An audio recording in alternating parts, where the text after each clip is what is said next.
Hello everyone.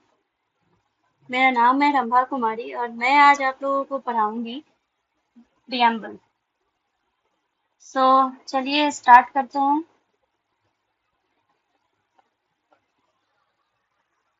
Preamble का जो basically meaning होता है वो होता है प्रीफेस। आप कह सकते हैं आइडेंटिटी कार्ड, या फिर अलग अलग नाम से बहुत सारे जो थ्योरिस्ट्स हैं उन्होंने ऐसा नाम दिया हुआ है। तो चलिए इसके बारे में पढ़ते हैं। सबसे पहले प्रियम्बल कहाँ पे किस कॉन्स्टिट्यूशन ने सबसे पहले प्रियम्बल दिया था, तो वो है अमेरिकन कॉन्स्टिट्यूशन, जहाँ पे सबसे पहले प्रियम्बल का नाम मेंशन किया गया था। डेफिनेटली हमने भी अमेरिका को ही फॉलो करके प्रियम्बल अपने कॉन्स्टिट्यूशन में ऐड किया। तो और ये लिया कहाँ कहाँ से गया था, ये पंडित जवाहरलाल नेहरू ने जो ऑब्जेक्टिव रिजोल्यूशन दिया था उसी को सॉर्ट करके प्रियम्बल का नाम दे दिया गया है। कॉन्स्टिट्यूशन बनने के बाद प्रियम्बल आया था। ऑफ कोर्स हम पैदा होते हैं उसके बाद हमारा आइडेंटिटी कार्ड बनता है, और प्रियम्बल को भी आइडेंटिटी कार्ड बोला गया है। तो इसका मतलब है कि पहले कॉन्स्टिट्यूशन आ गया था, उसके बाद उसका समरी, एक तरीके से समरी कह सकते हैं, आइडेंटिटी कार्ड कह सकते हैं, प्रीफेस कह सकते हैं, तो वो आया। चलिए इसके बारे में आगे पढ़ते हैं। इसको लाया किस अमेंडमेंट के तहत था, वो था 42nd अमेंडमेंट 1976।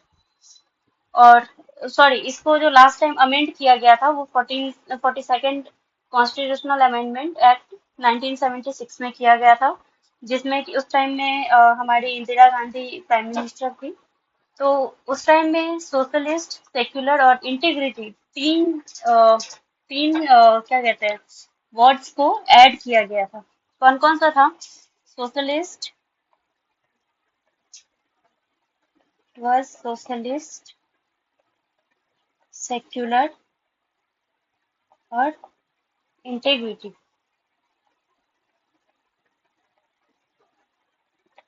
ओके। ये तीन वर्ड ऐड किया गया था उस टाइम में। ये पूछ सकता है क्वेश्चन किसी भी एग्जाम में कि कौन से तीन वर्ड्स थे जो कि इंसर्ट किए गए थे प्रियम्बल के अंदर 42nd अमेंडमेंट एक्ट 1976 के तहत। तो ये तीन चीज आप याद रखिएगा, तीन वर्ड आप याद रखिएगा। प्रियम्बल को हम ऐसे रीड करते हैं जैसे कि आपकी स्क्रीन पे दिख रहा है इस साइड।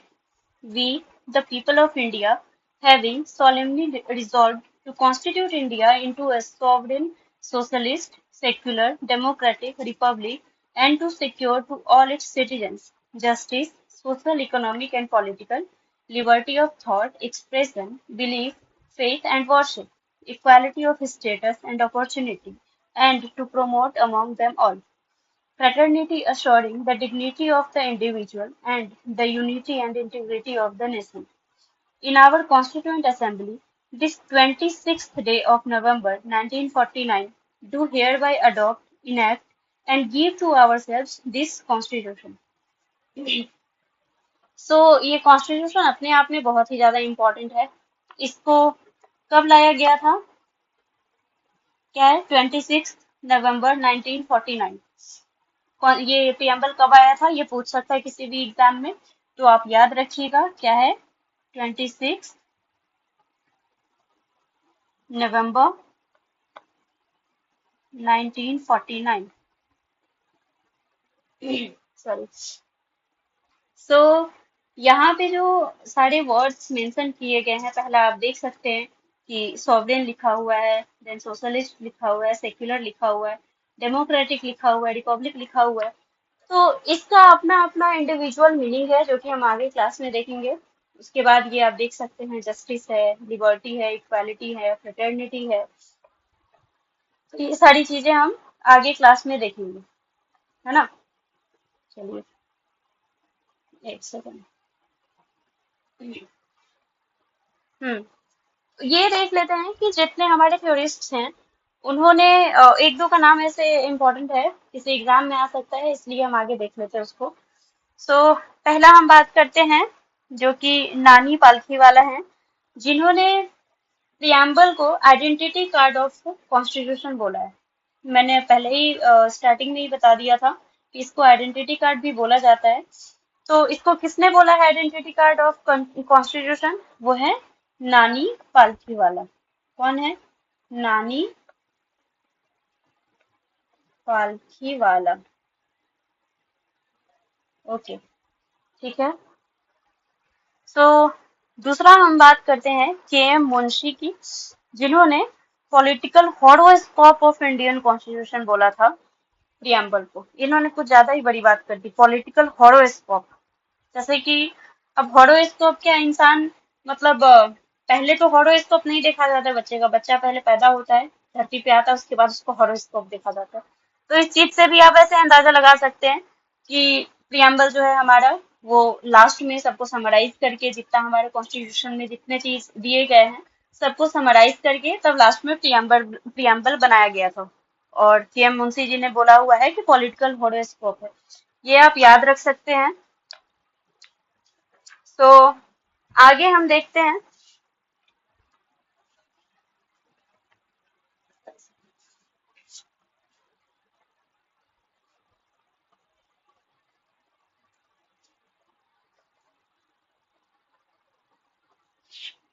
तो यहाँ पे हम बात करते हैं कि ये जो प्रियम्बल में फर्स्ट जो सेंटेंस लिखा हुआ है, we the people of India, ये ये क्या दिखाता है? ये क्यों ऐसे लिखा हुआ है we the people of India? इसका मतलब है कि जो इंडिया के लोग हैं, ठीक है, वो उनसे ही मतलब वी द पीपल, हम ही लोग हैं जिनसे मतलब पावर डिराइव होता है। ठीक है, genesis of power of constitution of India is derived from the people of India since it explicitly starts with we the people. मतलब जेनेसिस ऑफ पावर जो है ना कॉन्स्टिट्यूशन का, वो इंडिया के लोगों से मतलब डिराइव करता है कॉन्स्टिट्यूशन। हम हैं इसलिए कॉन्स्टिट्यूशन बना है, कॉन्स्टिट्यूशन है इसलिए हम नहीं बने। ठीक है, यहाँ पे इसका बेसिकली जो मतलब हम दिमाग में रख सकते हैं। चलिए, तो कैरेक्टर ऑफ इंडियन स्टेट का, इसमें जो कैरेक्टर बताया गया है इंडियन स्टेट का, वो हम इससे पता लगा सकते हैं कि ये क्या है। हमारे इंडियन स्टेट का जो कैरेक्टर है वो सॉवरेन है। मतलब हमारी सॉवरेनिटी है, हम किसी के इन्फ्लुएंस में आकर के कोई डिसीजन नहीं लेंगे। जब मैं कह रही हूँ किसी के इन्फ्लुएंस में, तो इसका मतलब है कि कोई और स्टेट, कोई और कंट्री या कोई भी इंस्टीट्यूशन, यूएनएससी होता है या फिर जो भी वर्ल्ड लेवल का होता है, कोई भी इंस्टीट्यूशन, तो हम किसी के भी दबाव में आकर के कोई डिसीजन नहीं लेंगे। हम सॉवरेन है, अपने डिसीजन लेने के लिए हम खुद ही कैपेबल हैं, और हमें किसी के भी इन्फ्लुएंस में आने की जरूरत नहीं है, और ना हम पे कोई दबाव बना सकता है। ठीक है, तो ये सॉवरेन है। तो दूसरा हो गया सोशलिस्ट, तीसरा है सेक्युलर, चौथा है डेमोक्रेटिक, और पांचवा है रिपब्लिक। तो चलिए सोशलिस्ट का मतलब देखते हैं। सोशलिस्ट का मतलब होता है मिक्स्ड इकोनॉमी। ठीक है, जहाँ पे मतलब इसको कह सकते हैं डेमोक्रेटिक सोशलिज्म हम फॉलो करते हैं। India basically democratic socialism follow करता है, जहाँ पे हम मिक्स्ड इकोनॉमी में बिलीव रखते हैं। ठीक है, जिसमें कि पब्लिक एंड प्राइवेट सेक्टर्स को एग्जिस्ट करते हैं साथ साथ में। ठीक है, या मतलब ऐसा नहीं है कि सिर्फ प्राइवेट प्लेयर है यहाँ पे और पब्लिक नहीं है, यानी कि गवर्नमेंट कुछ ओन नहीं करती है, या फिर ऐसा भी नहीं है कि सिर्फ गवर्नमेंट ओन्ड है और पब्लिक का कुछ नहीं है, ऐसा भी नहीं है। तो हम मिक्स्ड इकोनॉमी में बिलीव रखते हैं, जहाँ पब्लिक और पब्लिक मतलब गवर्नमेंट एंड प्राइवेट जो भी है पार्टी, तो को एग्जिस्ट करते हैं। ठीक है, सो तीसरे का मतलब सेक्युलर है। सेक्युलर हम सारे लोग ऑलमोस्ट वाकिफ है इस वर्ड से। सेक्युलर क्या होता है, हम बात बात पे कह देते हैं हम सेक्युलर है, धर्म निरपेक्ष कहा जाता है जिसको हिंदी में। तो जब जब हम सेक्युलर की बात करते हैं, तो India basically positive concept of secularism को फॉलो करता है, जिसका मतलब है कि हम एकदम से सेपरेशन नहीं रखे हुए हैं। ठीक है, वाटर टाइट सेपरेशन नहीं है बिटवीन स्टेट एंड रिलीजन। हम same status and equal support जैसे सारे रिलीजन है, इंडिया के जितने सारी रिलीजन है, हम सबको क्या कहते हैं, same status and equal support provide करवाते हैं। ठीक है, हमें जहाँ पे लगता है कि हमें इंटरवीन करना चाहिए, वहां हम इंटरवीन भी करते हैं। यहाँ पे ऐसा नहीं है कि कुछ रिलीजन कुछ ऐसे अनएथिकल प्रैक्टिस कर रहा है और स्टेट कुछ नहीं कह सकती उसमें, ऐसा भी नहीं है। अगर स्टेट को लगा कि रिलीजन से ऐसे कुछ अनएथिकल प्रैक्टिसेस किए जा रहे हैं, तो वो उस पे एक्शन लेगी। ठीक है। और दूसरी तरफ अगर गवर्नमेंट, हमारे इंडियन गवर्नमेंट को भी देखा होगा कि बहुत सारे टाइम हमें प्रोवाइड करवाते हैं, कभी कभी ट्रेन वगैरह की टिकटें बहुत कम फेयर पे करवा देते हैं तीर्थ स्थल जाने के लिए। तो ये सब चीजें देखी जाती है, तो हम ये positive way of secularism follow करते हैं। ठीक है। Okay, so the third we will see is democratic. So democratic जो बेसिकली मीन होता है, वो है इंडिया के जो क्या कहते हैं, इंडिया के पर्सपेक्टिव से जो डेमोक्रेटिक होने का मतलब है, वो है सोशल एंड इकोनॉमिक डेमोक्रेसी, जो कि नीचे यहाँ पे मेंशन भी है कहीं पे। ओके, ये यहाँ पे देखते हैं। So doctrine of popular sovereignty, that is possession of supreme power by the people. हम डेमोक्रेटिक है। हम बेसिकली हम देख सकते हैं जैसे कि हमारे प्रेसिडेंट का जो इलेक्शन होता है, हमारे यहाँ पे प्रेसिडेंट चुने हुए होते हैं। ठीक है। या फिर हमारे यहाँ पे इलेक्शन होता है, हम खुद अपने रिप्रेजेंटेटिव चूज करते हैं, है ना। तो डेमोक्रेटिक स्टेट है हम, इसलिए हम ऐसा कर पाते हैं। और इसके अलावे अगर हम डिक्टेटरशिप होता या ऑटोक्रेटिक होते, तो वहां पे ऐसा नहीं होता है। ये डेमोक्रेटिक स्टेट में ही पॉसिबल है कि हम अपना रिप्रेजेंटेटिव खुद चूज करते हैं। इक्वल राइट ऑफ वोटिंग है हमारे यहाँ पे, इरिस्पेक्टिव ऑफ किसी भी जाति से आप बिलोंग करते हैं, किसी कास्ट से आप बिलोंग करते हैं, इस सब को ध्यान में ना रखते हुए हमें इक्वल वोट देने का सबको राइट है इंडिया में। हम डेमोक्रेटिक है। ठीक है, अपना रिप्रेजेंटेटिव अपना खुद चुनते हैं। Okay, so the third comes is Republic. So republic is basically the term republic in our preamble specifies that the head of the state is always elected in India. इसका क्या मतलब है? इसका मतलब है इंडिया का जो head of the state, head of the state हम किसको कहते हैं? Head of the state is president. Okay, so president is elected in India. Unlike जैसे हम लेते हैं यूके का ले लें हम, हालांकि हमने यूके से ही रिपब्लिक का वो डिराइव किया हुआ है, यूके से ही लिया हुआ है।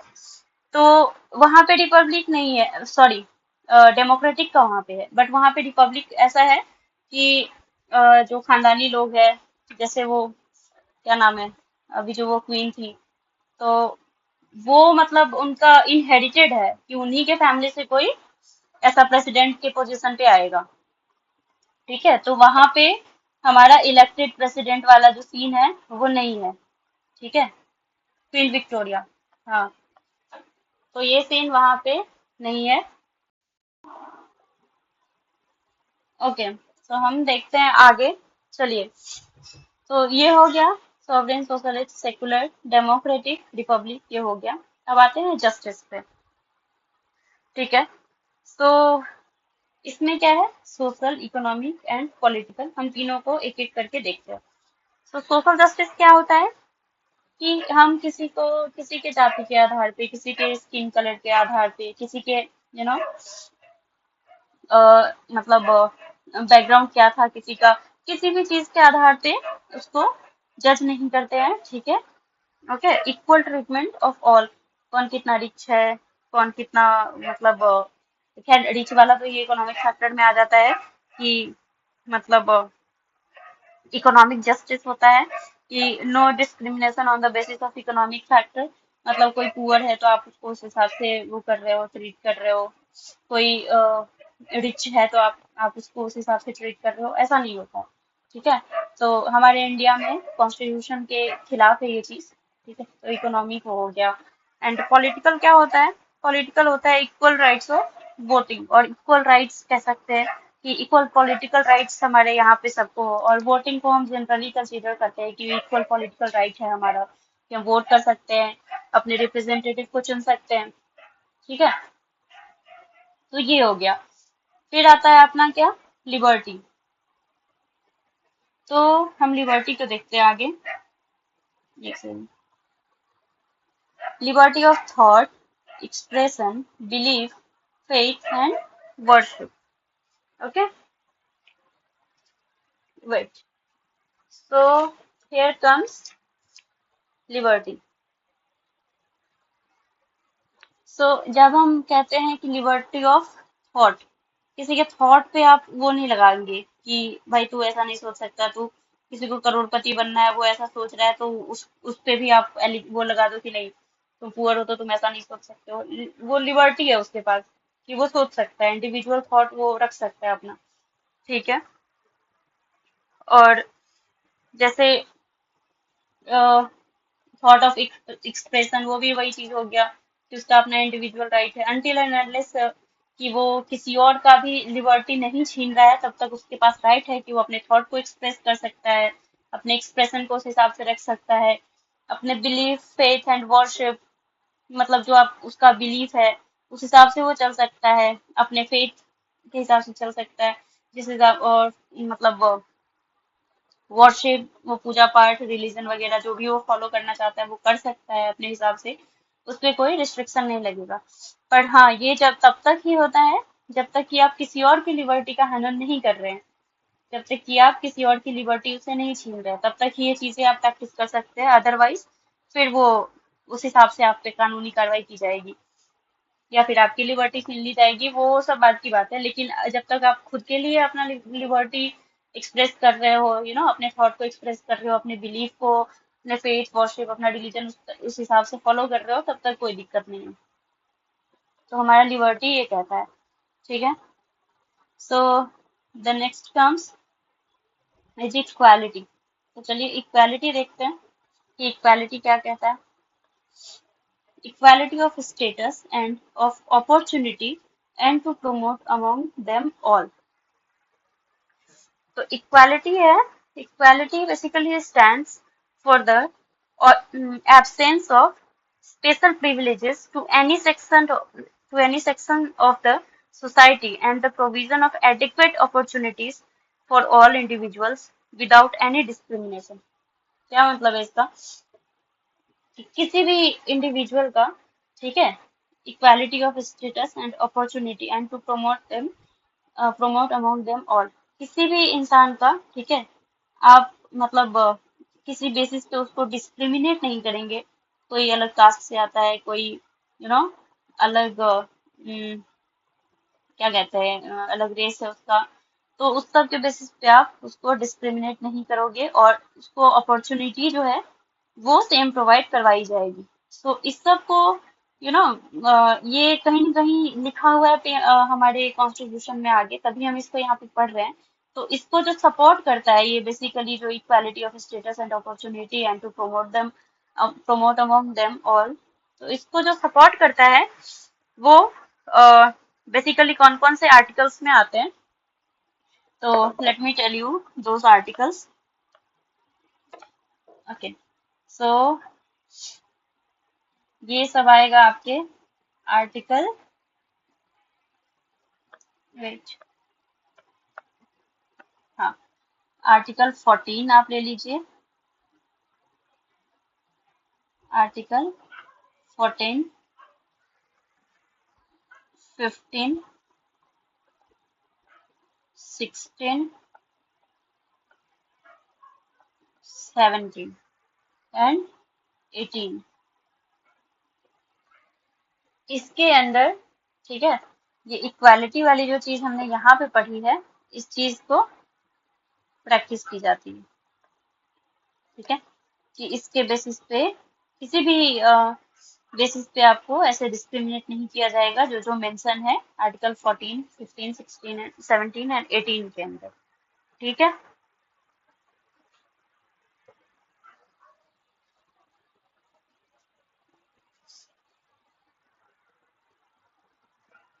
और डीपीएसपी में हमें पता है कि पार्ट 4 में डीपीएसपी आता है।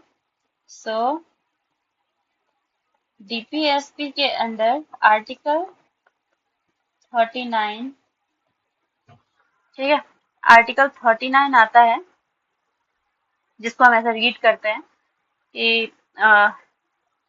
इट सिक्योर्स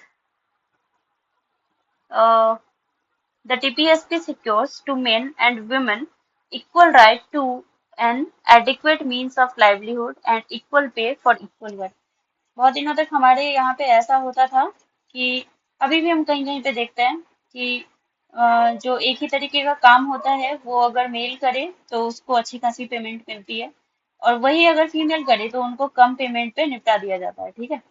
तो इस चीज को ये इरेडिकेट करने के लिए डीपीएसपी में दिया हुआ है, ठीक है, ये चीज भी याद रखिएगा।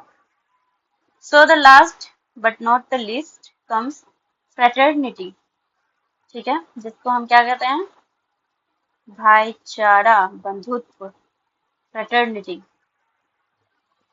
ठीक है, a sense of brotherhood. Fraternity को क्या कहते हैं, fraternity, a sense of brotherhood. Sorry for the writing, अभी थोड़ा सा ऐसा ही चलेगा। तो a sense of brotherhood. The Constitution promotes this feeling of fraternity by the system of single citizenship. Citizenship जो कि हम अगले चैप्टर में पढ़ेंगे, ठीक है। तो हम इंडिया में जो है वो सिंगल सिटीजनशिप का फंडा चलाते हैं, मतलब ये प्रैक्टिस करते हैं सिंगल सिटीजनशिप का, ठीक है। मतलब यहाँ पे ऐसा नहीं है कि कोई स्टेट में आप हो तो उस स्टेट का अलग सिटीजनशिप होगा, या फिर दो दो तीन तीन सिटीजनशिप आप लेके बैठे हो दूसरे कंट्री का, या कुछ भी नहीं। अगर आप इंडिया में हो तो आपके पास सिर्फ सिंगल सिटीजनशिप होगा, उसके अलावा कुछ नहीं। दूसरे कंट्री में अगर आप जाओगे, वहां का सिटीजनशिप अगर आप ले लोगे तो आप इंडिया के सिटीजनशिप नहीं रहोगे। You will be no longer to the citizen of India और of the citizen of India, ठीक है। एंड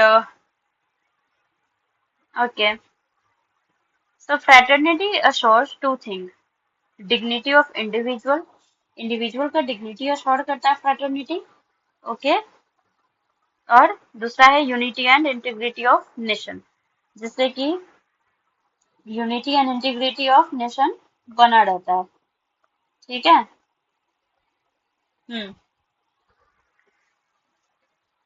सो इसके अलावा आपको पता है ऑलरेडी कि 40 इसको एक बार अमेंड किया गया है, अमेंडमेंट आया है इसमें एक बार, जो कि इसके अंदर है 42nd अमेंडमेंट एक्ट 1976, ओके। ये ऑलरेडी एक बार अमेंडेड है हमारा प्रीएम्बल, सो ऑफ कोर्स इसमें अमेंडमेंट किया जा सकता है, ठीक है। ये चीज हम याद रखेंगे। इसका सिग्निफिकेंस क्या है, चलिए 2 मिनट वो भी देख लेते हैं कि इसका सिग्निफिकेंस क्या है, प्रीएम्बल का हमारे सिग्निफिकेंस क्या है वो देख लेते हैं। It provides the basic philosophy and fundamental values of the Constitution. ठीक है, क्या है, basic philosophy and fundamental values of the constitution. Constitution लाने के पीछे का जो बेसिक फिलोसफी है ये उसको दर्शाता है, ठीक है। एंड जो फंडामेंटल वैल्यूज है ऑफ कॉन्स्टिट्यूशन का वो ये दिखाता है। ये आप जो पढ़ लेंगे एक बार प्रियम्बल, तो आपको ये पढ़ने के बाद पता चलेगा कि मोटा मोटी तौर पे प्रियम्बल के अंदर में क्या दिया होगा, ठीक है। वो चीजें आपको यहाँ पे पढ़ के पता चल जाएगी कि यहाँ पे क्या हमारे स्टेट के बारे में दिया हुआ है कि कैसा रहेगा, sovereign, socialist, secular, democratic, Republic.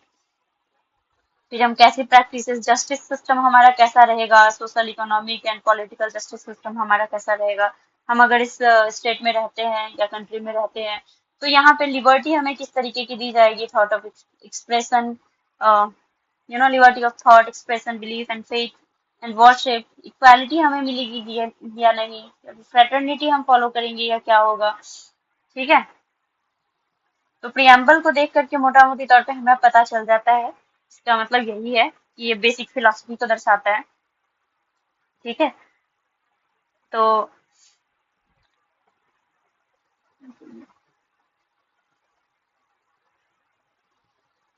Preamble को ऐसे जो कुछ कुछ नाम से बुलाया गया है, सो वो भी देख लेते हैं, चलिए। Soul of the constitution. Okay, so preamble को ये भी कहा गया है, लो भाई इसको आत्मा बोल दिया गया है। Soul of the constitution, soul of the constitution. तो आत्मा से बच के कहीं जाओगे नहीं, इसको पढ़ना जरूरी है। इसलिए इस वीडियो को देखो, लाइक सब्सक्राइब एंड शेयर करो। बाकी ऐसे ही इंफॉर्मेटिव वीडियो के लिए अपने नोटिफिकेशन बेल आइकन को वो कर दो, प्रेस कर दो, ताकि आपको मैं जब जब वीडियो डालू इस पे, इस चैनल पे, आपको पता चल जाए और आप इस चीज का फायदा उठा सके। Okay, so soul of the constitution ऐसे कहा गया है इसको। ठीक है, और क्या, और भी कुछ है क्या, ऐसा कुछ कहा गया? चलिए आगे देखते हैं। सो बहुत सारे लोगों का ये भी डाउट रहता है कि प्रियम्बल जो है वो कॉन्स्टिट्यूशन का पार्ट है या नहीं है। तो इसके भी रिगार्डिंग कुछ हो चुका है यहाँ पे, झमेला। तो चलिए देखते हैं कि जो बेरुवाड़ी केस था, बेरुवाड़ी यूनियन केस 1960, उस टाइम में ऐसा कहा गया था कि preamble is not part of constitution. क्या कहा गया था? बेरुवाड़ी बेरुवाड़ी केस में कहा गया, एक सेकेंड रुक जाइए। हाँ, चलिए, क्या कहा गया है? दूसरा कलर लेते हैं, let's take black. Okay, so Berubari union, Berubari union case. Okay, कौन से ईयर में? 1960, सॉरी।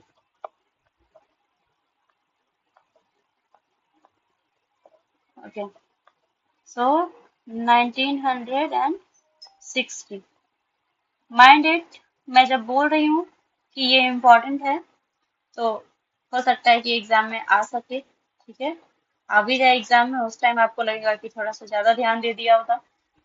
चलिए, तो बेरुबारी केस में क्या कहा गया था, आगे ध्यान से सुनिएगा, कि preamble is not part of, isn't part of India.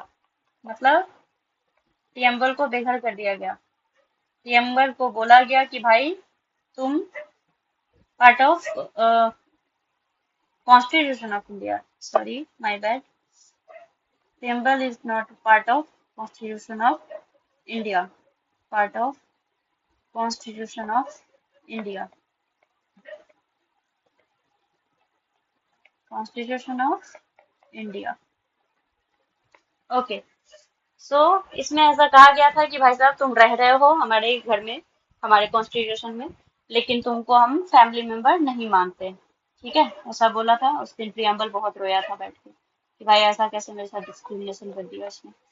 ठीक है, ऑफ कोर्स किसी को भी बुरा लगेगा, जिस घर में वो रह रहा है उसको पता चले कि वो घर उसका है ही नहीं। चलो ठीक है, तो इसमें बोला गया कि प्रियम्बल पार्ट नहीं है कॉन्स्टिट्यूशन ऑफ इंडिया का। ठीक, तो उसके बाद आया कौन सा केस? केशवानंद भारती केस। ठीक है, चलिए ध्यान दीजिएगा, ये सारे केसेस इंपॉर्टेंट है।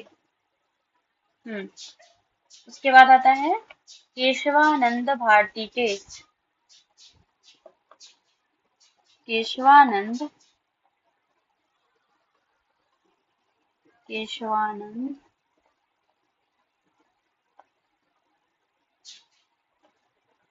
भारती केस, ये किसमें आता है? 1976। ठीक है, फिर इसके अंदर प्रियम्बल के बारे में फिर से स्टेटमेंट दिया गया। प्रियम्बल ने बोला कि भाई साहब हमको क्या है, ये लोग क्या समझ रखे हैं, जो जो केस आता है उसमें मुझे ही उठा करके ये लोग मुझे ही परेशान करने लगते हैं। फिर भी प्रियम्बल बेचारे ने सोचा कि चलो ठीक है, कोई बात नहीं है, इस बार भी देख लेते क्या कह रहे हैं हमारे बारे में। एक ने तो घर से बेघर कर ही दिया, उससे ज्यादा क्या करेंगे। ठीक है। इसमें कहा गया कि preamble is part of Indian constitution. Preamble is, याद रखिएगा, उसमें इज नॉट था, is part of constitution constitution of India. ठीक है। तो पहला कौन सा था, बेडूबाड़ी के यूनियन केस था 1960 में, जिसमें क्लियरली बोला गया था प्रियम्बल को कि भाई तू निकल जा घर से, तू नहीं है हमारा पार्ट। ठीक है, मतलब कॉन्स्टिट्यूशन का पार्ट नहीं है प्रियम्बल। उसके बाद केशवानंद भारती केस आया। ये सब केस हम डिटेल में पढ़ेंगे जब इसका मेन टॉपिक आएगा, अभी बस आप रेफरेंस के लिए इसको ले लीजिए। तो 1976 में केशवानंद भारती केस आया, जिसमें कि बोला गया, फिर से प्रियम्बल को उठाया गया। प्रियम्बल रोता हुआ आया कि भाई साहब ठीक है, कोई बात नहीं, ऑलरेडी बेघर है, थोड़ा और बेघर हो जाएंगे। लेकिन इसमें प्रियम्बल को थोड़ी खुशी दी गई, रिलैक्सेशन दिया गया कि भाई साहब नहीं, आप रह रहे हैं इस घर में, सबसे पहला स्थान आपका दिया हुआ है, पहला रूम आपको दिया है हमने, तो आप कैसे हो जाएंगे कोई और। इसमें लिखा हुआ है कि भाई preamble is part of constitution of India. इस दिन से प्रियम्बल बहुत खुश रह रहा है और बहुत ताकतवर भी हो गया है।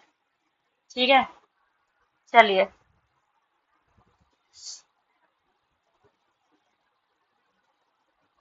और उसके बाद फिर एक केस आया था, LIC ऑफ इंडिया केस। ये नहीं भी याद रखेंगे तो चलेगा, इट्स रफली आइडिया रख सकते हैं कि LIC ऑफ इंडिया केस में ऐसा क्या कहा गया था। तो ऐसा इसमें कहा गया था कि भाई जो केशवानंद भारती में कहा गया वही, कि preamble is part of constitution of India. ठीक है, चलिए आगे हम देखते हैं और कुछ कर सकते हैं इसमें तो करते हैं, अदरवाइज फिर क्लास खत्म करते हैं, क्योंकि प्रियम्बल ठीक है भाई इंपॉर्टेंट पार्ट है, तो थोड़ा सा तो टाइम देना पड़ेगा। चलिए एक दो पॉइंट प्रियम्बल में आप रिमेम्बर कर सकते हैं, याद रख सकते हैं, बताती हूँ मैं। हाँ, बहुत इंपॉर्टेंट है, ध्यान से सुनिएगा, ये क्वेश्चन आ सकता है इसलिए मैं कह रही हूँ। ठीक है।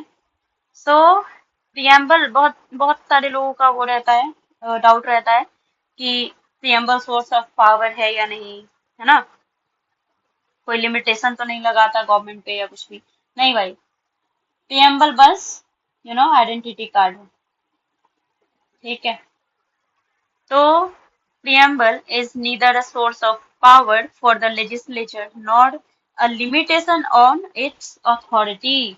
Clearly, तो preamble के पास अपना कोई इंडिविजुअल अथॉरिटी नहीं है, कोई पावर नहीं है, कोई रिस्ट्रिक्शन नहीं है कि preamble लगाएगा कॉन्स्टिट्यूशन के ऊपर। preamble भाई साहब शांत है, कि वो बस बता रहा है कि भाई साहब इस किताब के अंदर, इस कॉन्स्टिट्यूशन के अंदर ये प्रोविजंस है।